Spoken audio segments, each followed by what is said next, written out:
Assalamualaikum warahmatullahi wabarakatuh. Selamat siang. Pada review video kali ini saya akan melakukan pembongkaran mesin Honda Beat. Kenapa harus dibongkar? Pas dicek ternyata itu olinya tuh habis sama sekali,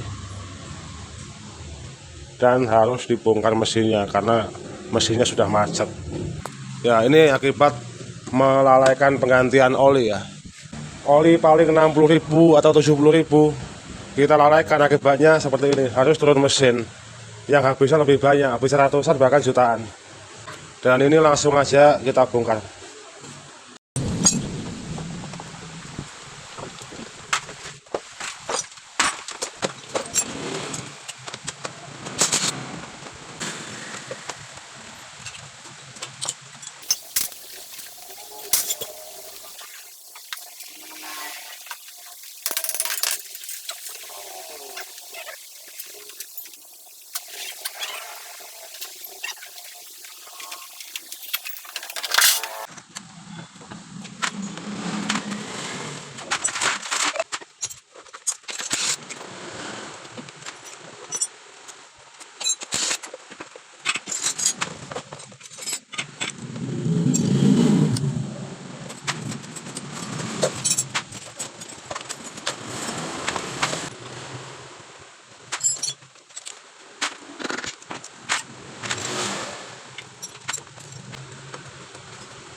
Kunci sama sekali. Oh, belakang.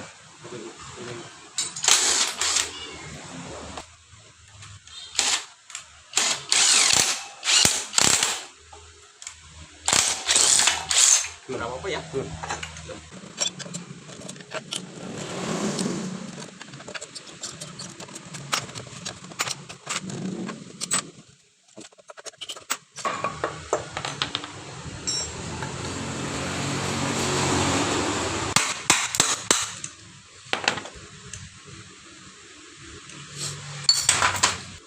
Dan ini teman-teman ya, setelah dibongkar, ini untuk saya harus sama stangnya ini sudah nyatu, sudah gancet atau sudah mati dua-duanya ini.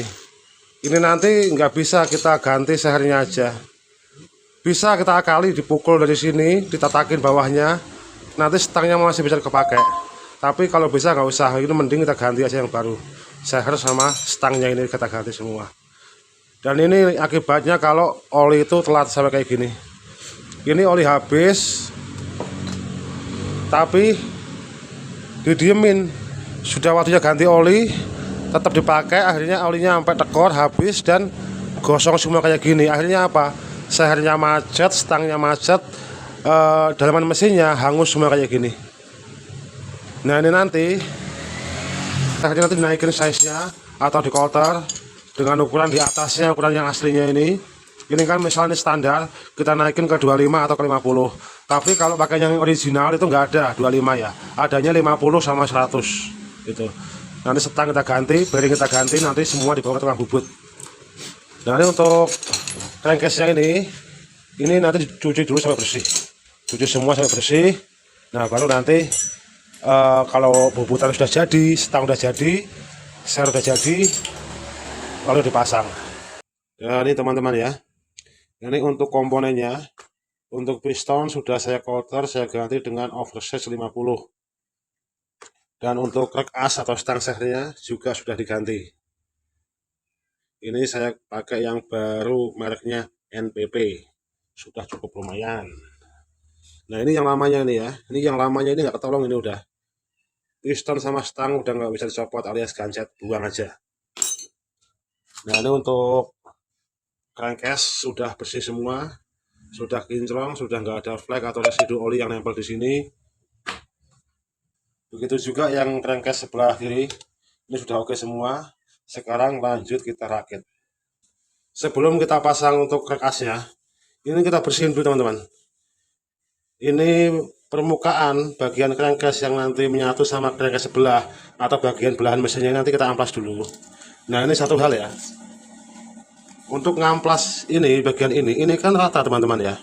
Ini rata, dan satu lagi ini tidak menggunakan packing, cuma menggunakan lem. Jadi permukaan ini kalau melengkung sedikit saja ini bisa jadi masalah nih. Jadi ngamplas bagian ini itu jangan asal, usahakan ngamplas itu menggunakan tatakan atau permukaan yang rata kayak gini. Ini keramik ya, kayak gini ya. Jadi sekali dia napak ke sini itu rata, jadi kemungkinan dia nanti kalau tebel tipis ngamplasnya itu kemungkinan kecil. Itu tujuannya apa? Untuk mengantisipasi supaya jangan sampai ada bagian yang melengkung. Ditakutkan nanti kalau udah dipasang timbulnya bocor karena nggak rapat. Itu ya.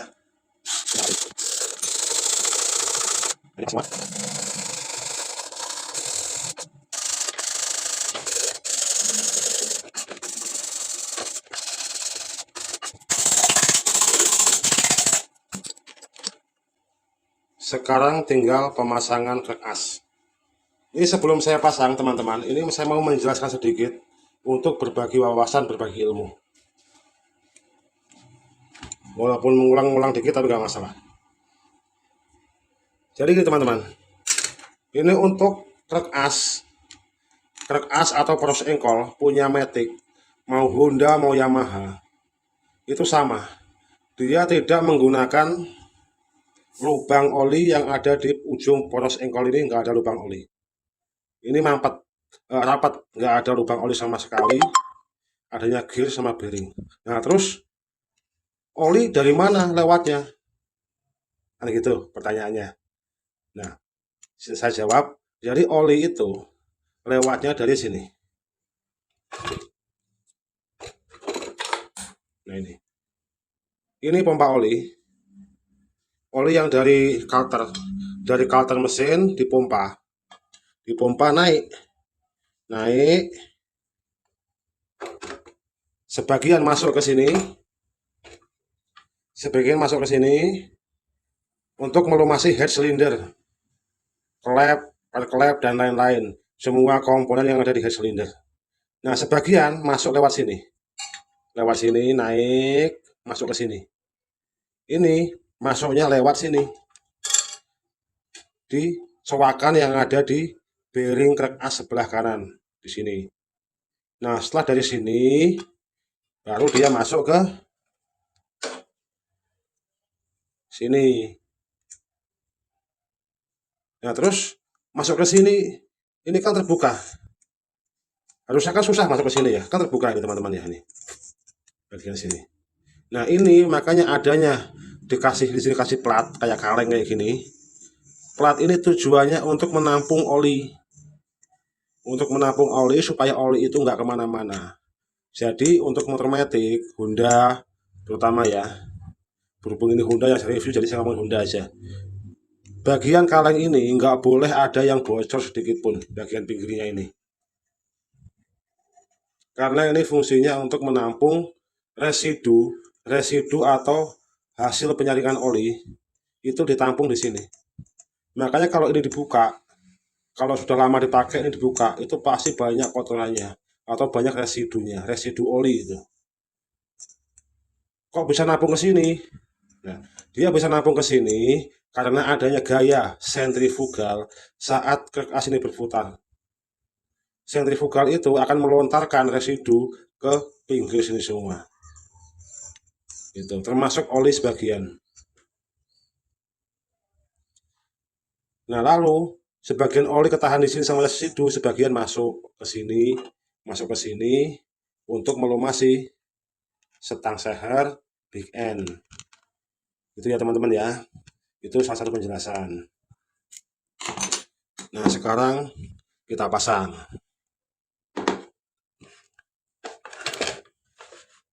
Jangan lupa sebelum dipasang dikasih pelumas dulu sedikit.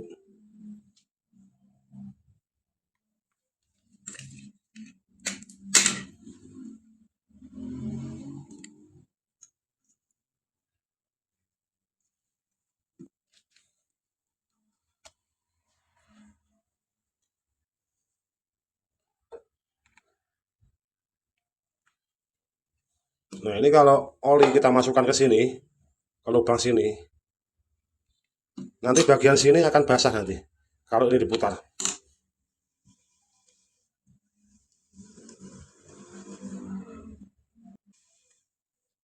Nah, itu ya. Tuh, kelihatan basah tuh kan.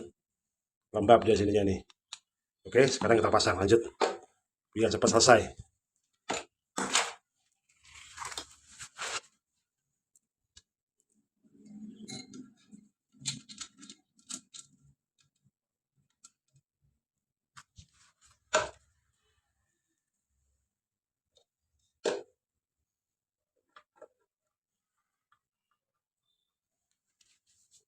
Selanjutnya ini kita lem.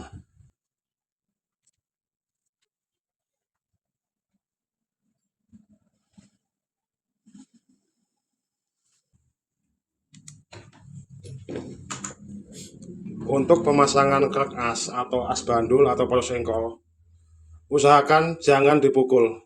Kenapa? Kalau kita pukul di bagian krek asnya, itu bisa jadi masalah.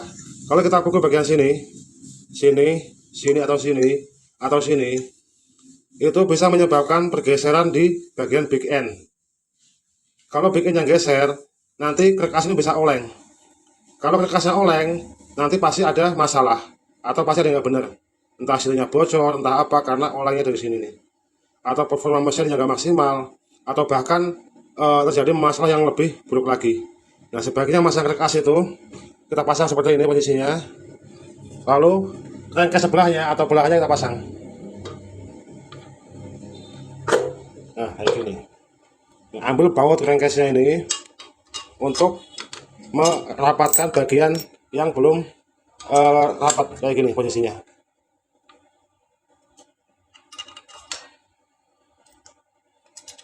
Nah, gini. Nah, setelah kayak gini, kita press menggunakan baut itu sendiri. Nanti otomatis bagian crankcase kiri sama kanan itu akan menyatu dengan sendirinya. Ini lebih aman tanpa perlu dipukul.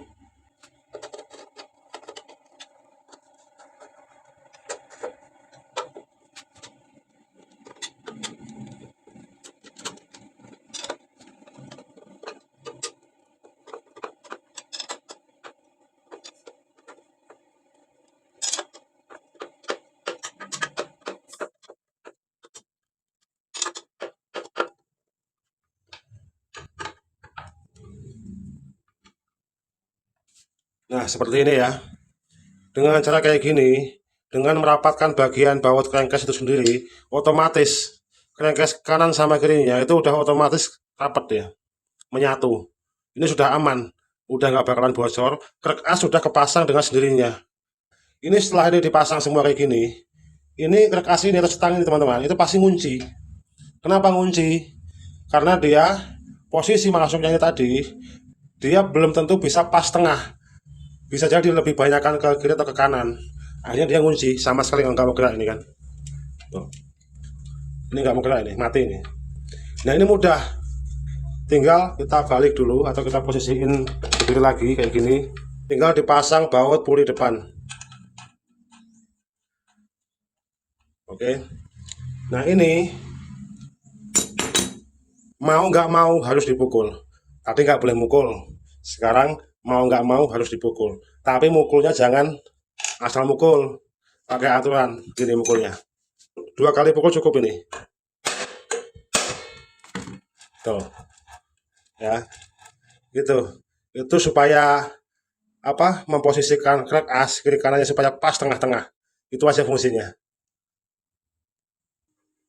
Sekarang tinggal diratakan semua bautnya.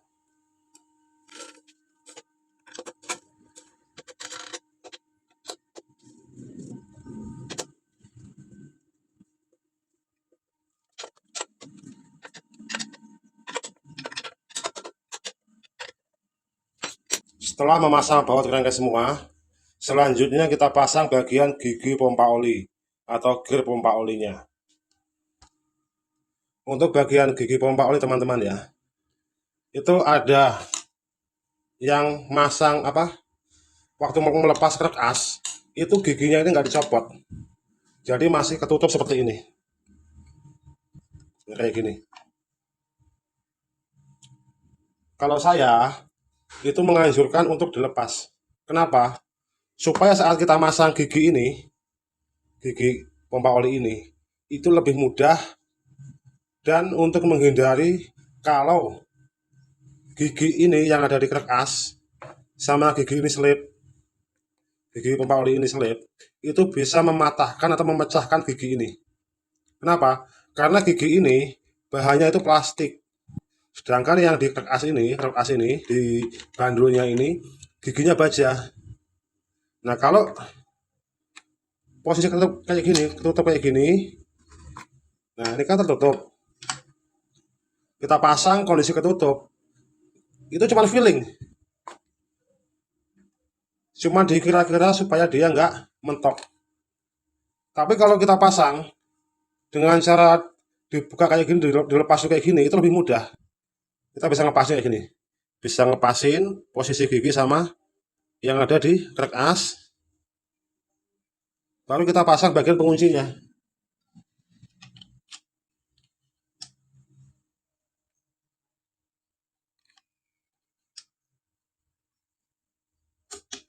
Nah kayak gini. Nah kayak gini ini lebih aman. Kenapa? Itu nggak pakai feeling lagi, tapi langsung kita pasang tepat di posisi celah antara gigi di krek as sama gigi pompa oli itu pas langsung. Sekarang kita tutup. Kita kasih lem dulu teman-teman ya, untuk meyakinkan supaya nggak bocor. Oke.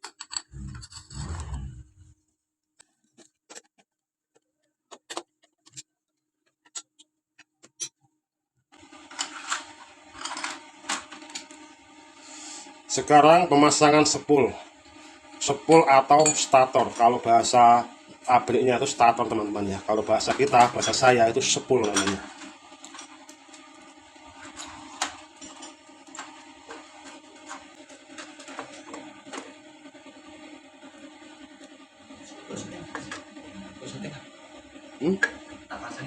Enggak ya, syuting apa? Ini tak syuting apa yang awal sekarang.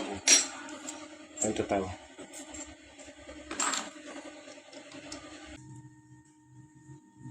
Bau sulit mas.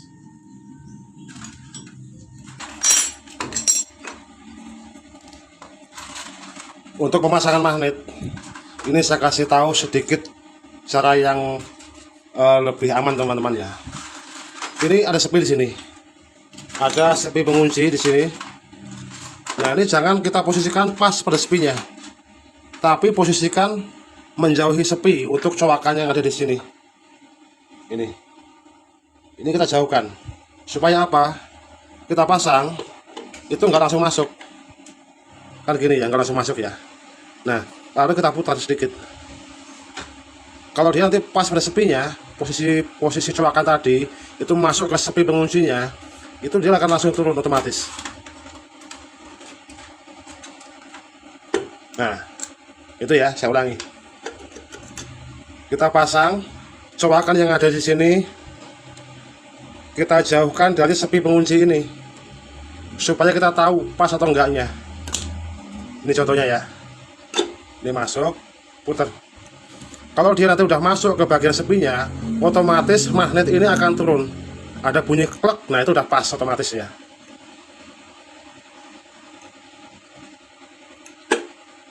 Nah kayak gitu. Oke, tinggal kita kencangkan bautnya.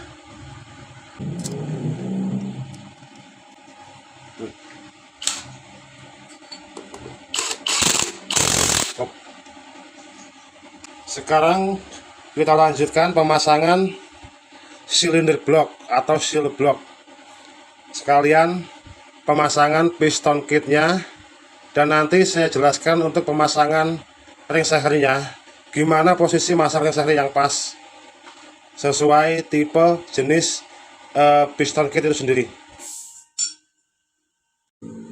Sekarang kita lanjutkan ke pemasangan piston kit dan pemasangan silinder block ke crankcase. Nah ini sebelumnya saya mau gambleh lagi teman-teman ya. Nggak apa-apa, ini saya banyak gambleh Tujuannya untuk menjelaskan biar lebih detail, biar lebih dipahami, dan lebih gampang dipraktekkan. Untuk piston kit, ini ada macam-macam teman-teman. Untuk tanda, ini kalau Honda ini menggunakan tanda in. Ya, tanda in ini menghadap ke atas atau ke katup hisap. Atau di sini ada tanda juga cowakan. Cowakan ini tuh lebih lebar daripada X. Gitu. Intinya tanda in di atas itu. Ada juga pistol yang menggunakan tanda panah atau titik. Nah, kalau tanda panah atau titik, tanda panah itu menghadap ke X atau ke bawah. Jangan dibalik. Atau titik itu sama. Tanda titik itu menghadap ke bawah. Gitu. Kalau ya tanda in kayak Honda itu menghadap ke atas. Atau misalkan bingung, lihat cowakannya aja. Cowakan in pasti lebih besar daripada cowakan X karena klepnya pun sama. Klep in itu lebih besar daripada klep X atau klep buang. Gitu ya. Sekarang saya lanjutkan pemasangan ring sehernya. Ini saya pasang dulu sepi penguncinya.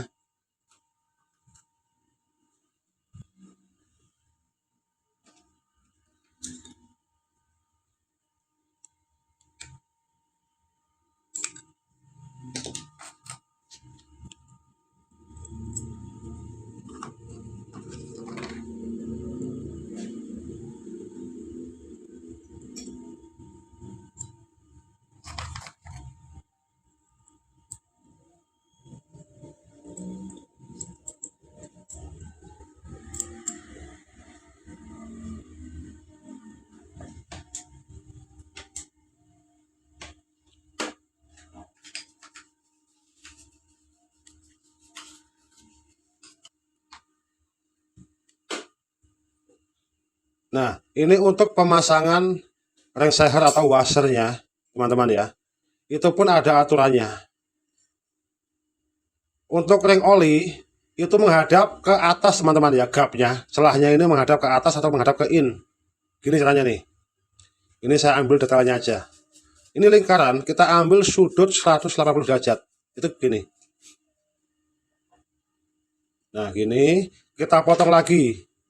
Ini kan jadi dua nih. Masing-masing 90 derajat sudutnya. Kita ambil lagi tengah-tengahnya. Ini punya sudut masing-masing 45 derajat. Kita ambil di sini antara kita ambil sudut di antara sudut 45 derajat. Ini, sini, sini, sini. Nah, ini kan posisi in.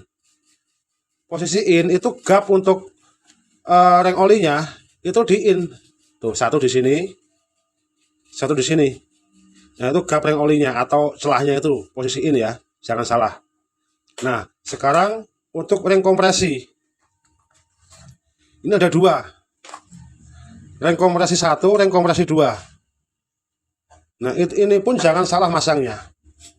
Di sini, ini saya jelaskan untuk ring kompresi 2 ya. Ini ada tanda N, karena ini NPP, dia menggunakan N50, berarti NPP oversize 50. Untuk tanda atau angka atau huruf ini menghadap ke depan atau ke atas. Jangan kebalik. Untuk ring kompresi 2. Kenapa nggak boleh kebalik? Jadi gini, ring kompresi 2 ini, sisi antara atas sama bawah itu sebenarnya berbeda. Sisi yang bawah itu lebih tajam karena dia fungsinya untuk membilas oli yang masuk ke dinding silinder sini. Jadi gini, oli yang masuk atau yang naik ke dinding silinder itu dibilas menggunakan ring oli. Nah, dimaksimalkan dengan ring kompresi 2. Sisi yang tajam ini fungsinya untuk membilas supaya lebih bersih. Dibilas dengan ring oli, dimaksimalkan dengan ring kompresi 2. Artinya, sisi yang tajam itu jangan sampai kebalik, sisi yang tajam di bawah. Sisi yang tajam ditandai dengan apa? Polos, nggak ada angkanya. Sisi yang atas atau yang nggak tajam ditandai dengan adanya angka N, sekian. Itu ya. Nah, ini dipasangnya menghadap ke X. X tandanya menghadap ke depan atau ke atas. Ini juga sama. Nah, kalau ini nih, klep, maksudnya ini, ring kompresi 1, itu bebas teman-teman ya. Sisi atas atau bawah itu sama, nggak ada sisi yang lebih tajam, tapi sama. Tapi ring kompresi 2 itu nggak boleh kebalik. Nah gini, ini yang ring oli diposisiin sini sama sini. Nah ini yang ring kompresi 1 2 itu menghadap ke X, posisinya di sini sama sini. Nah sini sama sini sisinya. Ini ya, kita ulang dulu nih. Ring kompresi ring oli itu menghadap ke clap in atau tanda in sudut antara 45 derajat kiri kanan. Sedangkan ring kompresi 1 2 ada di posisi X, sudut 45 derajat kiri sama kanan. Udah itu aja. Sekarang tinggal dipasang.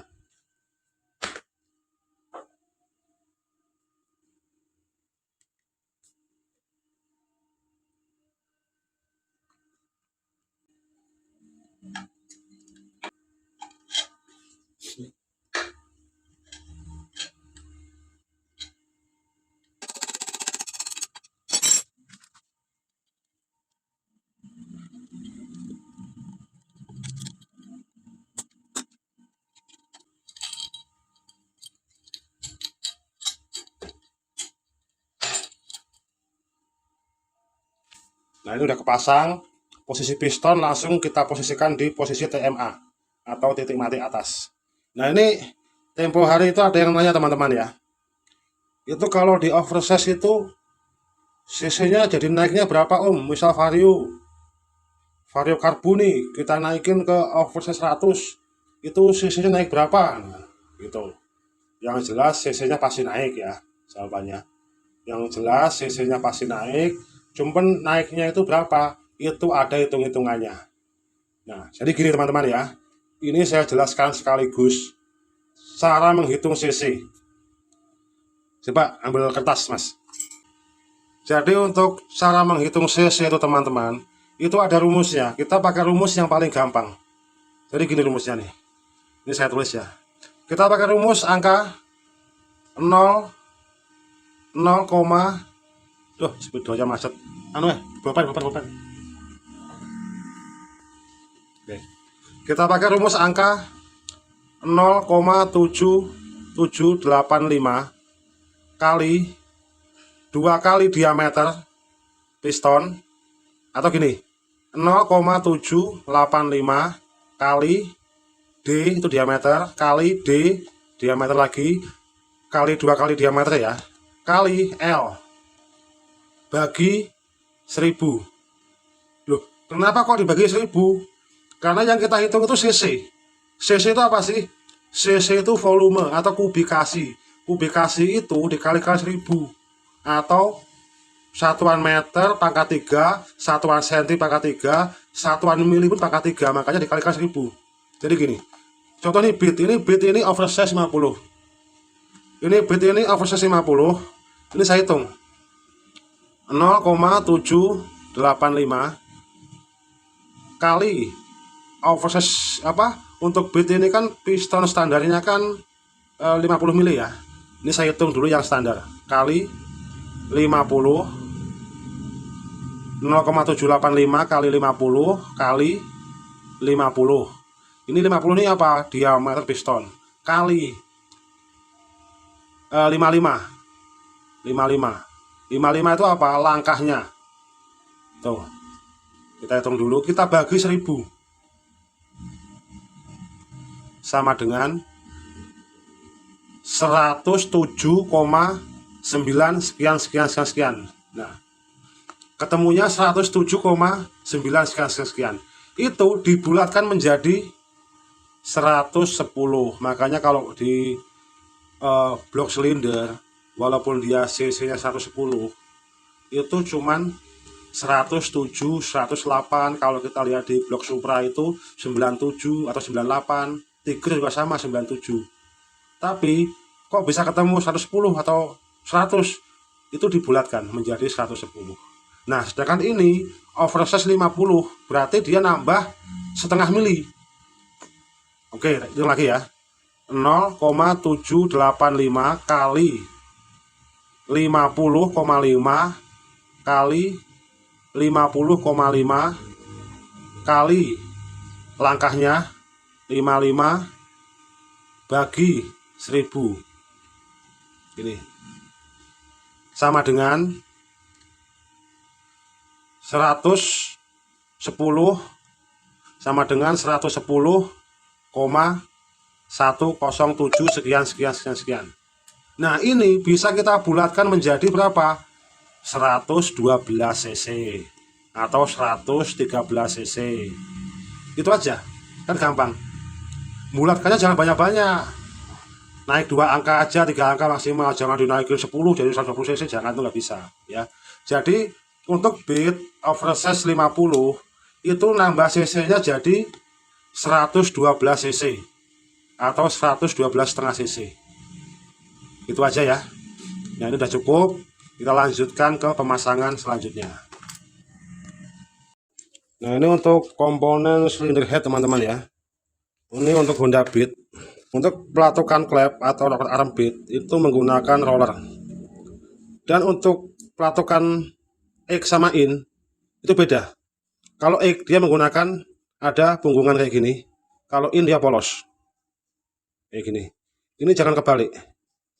Kalau kebalik ini nggak bisa. Kenapa? Karena untuk klep X itu ada namanya dekompresi. Nih, kayak gini nih. Ini punggungan ini terhubung langsung sama tuas yang ada di dekompresi di sini, teman-teman. Nah, sekarang apa sih fungsinya ini dekompresi ini? Dekompresi ini fungsinya untuk meringankan saat mesin di putaran awal atau di start awal. Fungsi yang kedua, dia untuk mengantisipasi apabila terjadi gagal engine, itu tidak ada yang namanya tekanan balik, itu nggak ada. Contoh seperti kayak Honda GL Pro, Mega Pro itu kalau kita kickstarter atau kita selah, kalau nggak hidup kadang suka balik kena dengkul. Nah, itu tujuannya supaya nggak ada, kalau gagal engine nggak ada kick balik, nggak ada. Itu fungsinya dia. Dan lagi-lagi untuk dekompresi ini cara kerjanya itu otomatis, dia menggunakan prinsip sentrifugal. Tetap dia menggunakan mekanisme yang digerakkan dengan gaya sentrifugal, yaitu memanfaatkan putaran. Semakin tinggi dia putaran, dia akan semakin melontar lebih jauh. Semakin rendah putaran, dia akan balik lagi, plak begini. Atau saat dia mesin mati, dia balik ke sini. Mesin hidup dia melontar kayak gitu ya. Sekarang langsung kita pasang.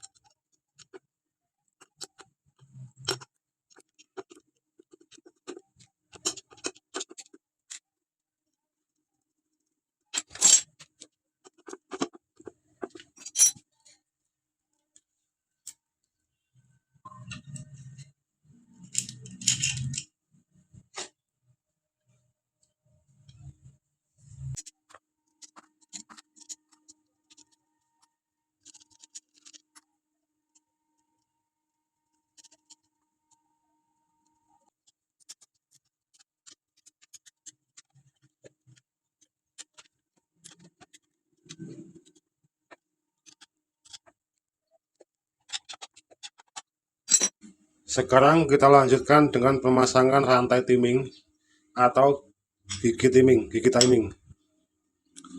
Untuk pemasangan rantai timing ya teman-teman, posisikan piston di posisi TMA atau top atau titik mati atas, ditandai dengan posisi magnet pada tanda F dan top.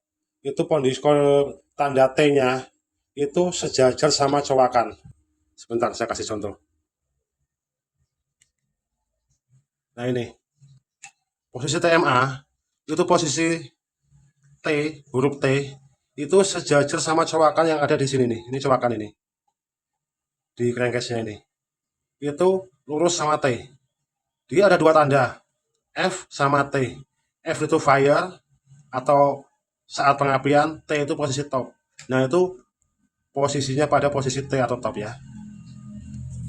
Sedangkan untuk posisi noken as, itu posisi tanda ini, ujung pada dudukan baut noken as ini ada tandanya.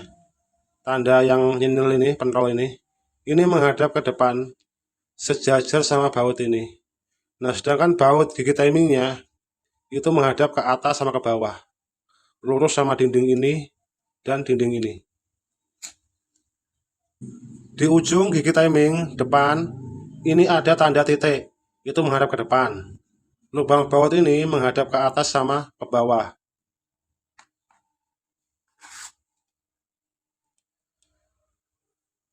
Ini untuk bautnya belum dikencengin ya, baru diratakan saja. Sebelum dikencengin, sebaiknya pasang dulu tensionernya.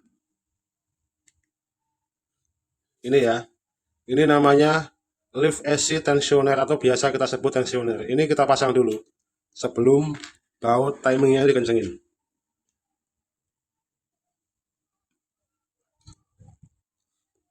Cara masangnya itu dimundurin dulu, oke, udah ngelok baru dipasang.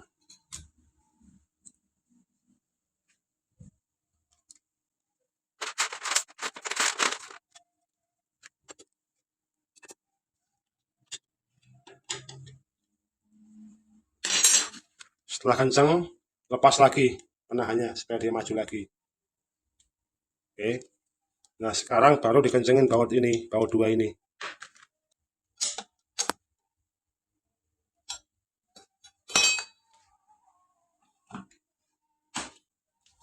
Nah, ini udah kita pasang. Sekarang tinggal kita setel klepnya ini sama X.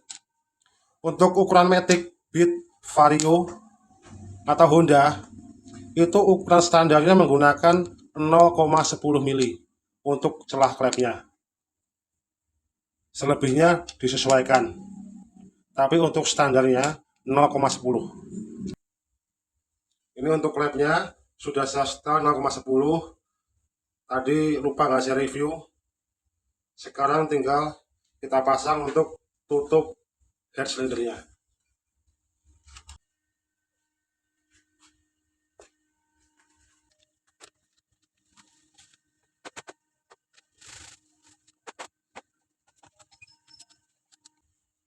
Nah, ini untuk komponen mesin sudah dipasang semua. Sekarang tinggal dirapikan semua ya. Dipasang covernya, pasang dinamo starternya, dirapatkan lagi.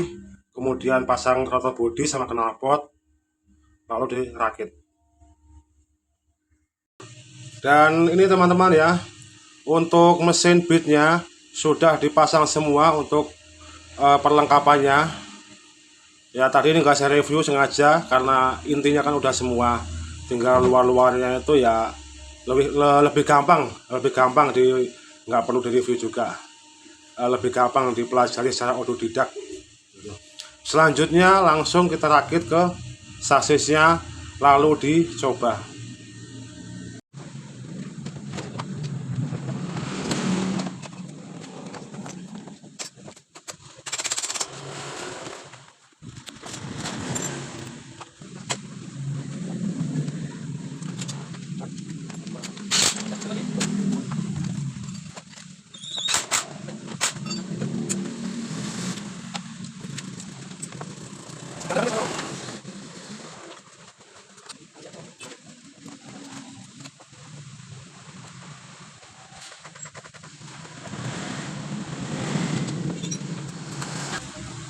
Dan ini untuk perakitan Honda Beat-nya sudah selesai. Sekarang kita tes.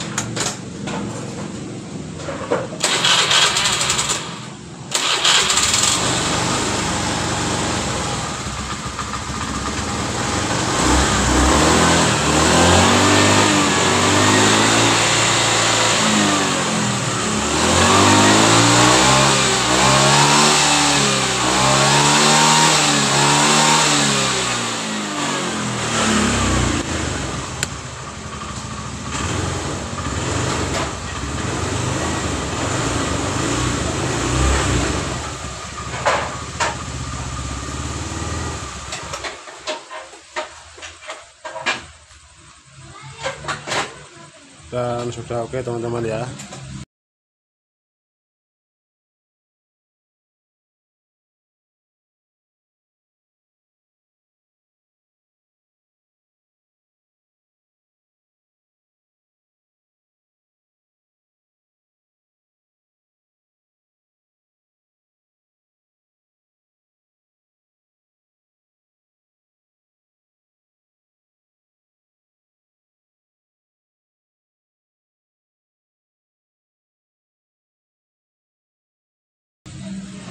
Dan ini saya ngetesnya udah malam karena tadi ada pasien benerin motor, jadi saya tinggal dulu.